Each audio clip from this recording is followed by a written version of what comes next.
Magandang araw po sa kanilang lahat.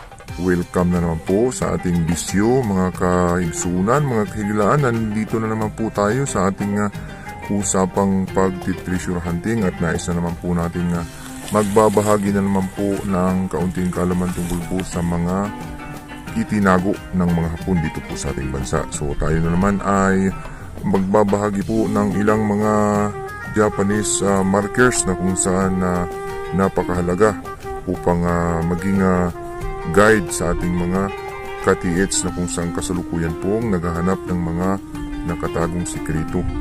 So atin pong ibahagi sa inyo mga ka-treasure hunter ang mga ilan po sa mga treasure sign and markers na kung saan maaaring makapagbigay na naman sa inyo ng kaunting kaalaman tungkol po sa pag-treasure.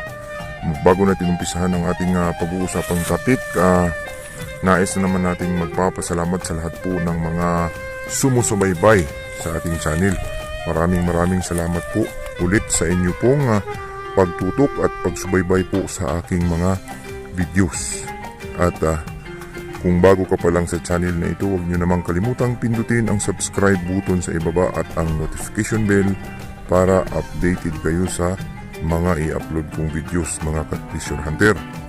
At umpisahan nga po natin at ibabahagi na naman po natin ang mga ilan po sa mga markers na kung saan mga ahas. Marami po kasi mga ka-treasure na kung saan nagtatanong po tungkol sa mga meaning ng ahas.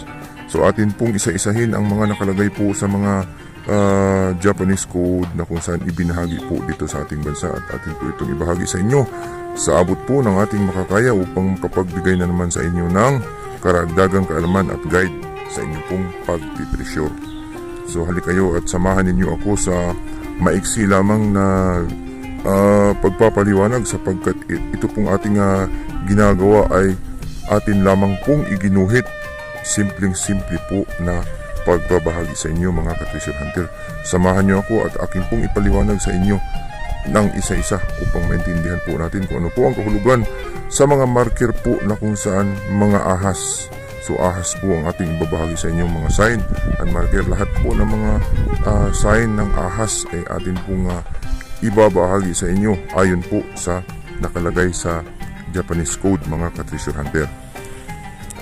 Welcome back na naman po sa ating pong pagbabahagi na naman po sa mga sign and markers na iginuhit po ng mga Hapones dito po sa ating bansa sa mga bato po. Atin po itong ibabahagi sa inyo ang mga ilang pong markers ng mga ahas na mga markers na kung saan iginuhit sa mga bato. At bago natin umpisahan, tayo po ay nagbibidyo-video dito po sa itaas ng bundok na kung saan atin pong kinaroroonan. Talaga naman pong kakahuyan po ang ating kinaroroonan sapagkat dito po tayo ngayon ay kasalukuyan pong naghahunting ng mga nakatagong sikreto. So dito po tayo nakatira sa tuktok ng bundok.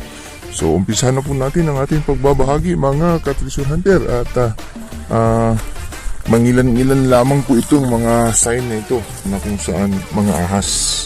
So atin po ibabahagi sa inyo ang mga kahulugan po ng mga iba't ibang itsura ng ahas na kung saan Yamashita treasure sign and markers.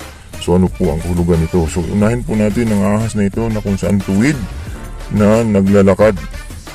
So ang ahas po na ito na tuwid na kung saan naglalakad kapag iginuhit po ito sa bato na inyo po itong makikita ay ang ibig sabihin po nito ay pointing towards treasure.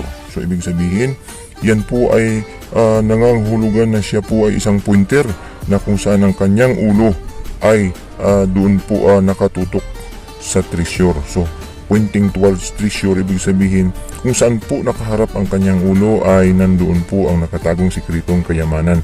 So lahat po ng ahas na gumagapang na ating makikita na kung saan ginuhit sa bato ay nagsasabi lamang na nandoon ang treasure sa unahan na kung saan kanya pong hinaharap. So sabihin natin kung saan doon nakalagay, yan po ay nagsasaad po ng mga kumpirmasyon po ng mga iba pang mga treasure sign na kung saan doon po makikita na kung saan hinaharap po ng ahas na yan na kung saan tuwid kapag inyo itong makikita. So lahat po ng ahas na diretso na nakaguhit sa bato ay nagsasabing pointing towards treasure. Paano naman yung mga ahas na bato mismo? Siya din po ay nagsasabi ng ganyan din, sapagkat ang ahas po ay kapag diretso ay nagsasabing siya ay pointer. So pointer po siya kapag siya ay diretso. Paano naman tong ahas na naka-striking position? So ibig sabihin yung ahas na yan, makikita ninyo tumayo. So nakatayo siya. Pag nakatayo po siya, snake in striking position is the same meaning, pointing towards treasure. So ibig sabihin, siya din ay nagsasabing kung saan nakaharap ang kanyang ulo ay nandoon ang nakatagong sikretong kayamanan. Regarding sa lalim, makikita nyo po ang mga karagdagang mga sign doon po sa kung saan siya po ay nakaharap. So doon po siya nakaharap at may mahuhukay kayo doon sa hinaharapan niya ng mga iba't ibang sign na kung saan magsasabi na naman sa inyo ng karagdagang informasyon tungkol po sa nakatagong sikretong kayamanan. So pangatlo, ito pong ahas na ito na kung saan ay naka-coiled. Coiled snake means treasure underneath. Ibig sabihin, kapag makita kayo ng ahas na kung saan ay nakapulupot na nakaganyan, yan po ay naka-coiled o nakapulupot. Ang ibig sabihin yan ay treasure underneath. So ang treasure po ay nasa ilalim kapag nakakita kayo ng mga ganyang klaseng ahas. So tandaan natin, ang mga ahas ay laging nakapulupot na makikita natin sa mga halamanan na kung saan yan po ay nagsasabing treasure na nasa ilalim o underneath, treasure underneath. So lahat po ng mga naka-coiled na yan na kaganyan ang itsura ay nagsasabing nasa ilalim. Pang-apat, ito pong ahas na ito na kung saan ay matuwid, na kung saan paakyat po siya.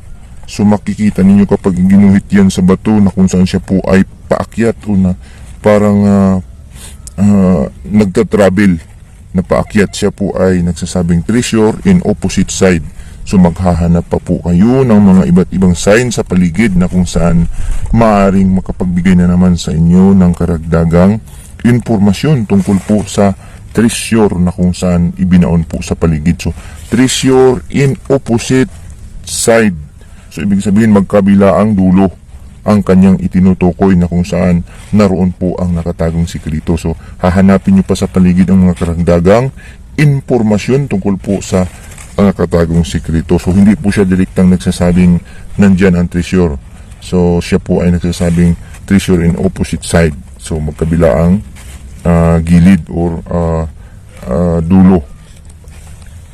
So susunod na naman po ang ating next page. Ito pong itong ulo ng ahas. So marami po itong ulo ng ahas, mga ka-treasure hunter. Marami tayong makikitang ganito.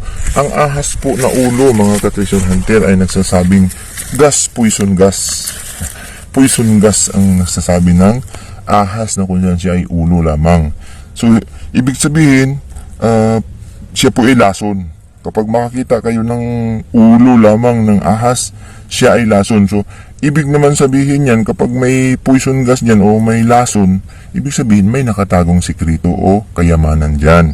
So hindi nangangulugang ulo yan ng ahas ay wala na pong nakatagong kayamanan dyan, poison lang. So ibig sabihin ng may poison gas dyan, ibig sabihin ay may itinago dyan sapagkat nilagyan po ng trap o panangga na kung saan maaring makapagbigay ng lason sa mga taong gustong kumuha po ng treasure. So yan po ang kahulugan po ng mga ulo ng ahas. So kapag iginuhit yan sa bato or bato mismo, tandaan po natin siya po ay poison gas, mga ka-treasure hunter. Susunod po ang ahas po na kung saan nakapulupot na parang utso. Parang utso, pag tingnan ninyo, pa-strike siya na parang utso. Ang ibig sabihin, golden snake in treasure under. Ibig sabihin, kapag makakita kayo ng ganyan na nakapulupot, kahit anong klaseng pulupot yan, basta't nakapulupot ng ganyan, yan po ay treasure underneath o treasure under. So, tandaan po natin yan, yung mga ahas na malalaking bato ay nagsasabing treasure pointer. So, pag nakakita kayo ng malalaking bato na kung saan mga ahas, dagdag natin yan sapagkat marami po ang mga ahas na mga bato na kung saan natin pong makikita. Siya po ay treasure pointer. So, kung saan po nakaharap yung mga ahas na yun na malalaki na kung saan hugis bato, siya po ay nagsasabing nandyan ang treasure na kung saan ako nakaharap at hahanapin ninyo sapagkat ako ay may butas dyan, sapagkat ako ay ahas, kasi lahat po ng ahas ay nagbubutas na kung saan doon po siya naglulungga sa kanyang butas, at ang mga ahas ay nangingitlog na kung saan ibinabalot niya sa bato ang mga sikrito na kung saan nandoon po sa kinaroroonan ng mga ahas. So regarding po sa mga sikrito na kung saan mga boxes or golds na kung saan kanila pong ilagay dyan sa sign ng ahas, matutuklasan na lang po ninyo sapagkat dyan po ay marami pang mga sikrito na kung saan hindi natin hawak sapagkat ang mga engineer ng Hapon ay iba-iba po ang kanilang pag-iisip at hindi po natin sila hawak. So ang ating pong ibinahagi lamang sa inyo ay yaon lamang pong nakalagay sa Japanese code na kung saan ipinarating natin sa inyo upang maging guide ninyo sa inyo pong pag-treasure hunting. So maraming salamat po sa inyong panunood. Hanggang sa muli, ito po ang inyong lingkod, aka Yusuf Yamato.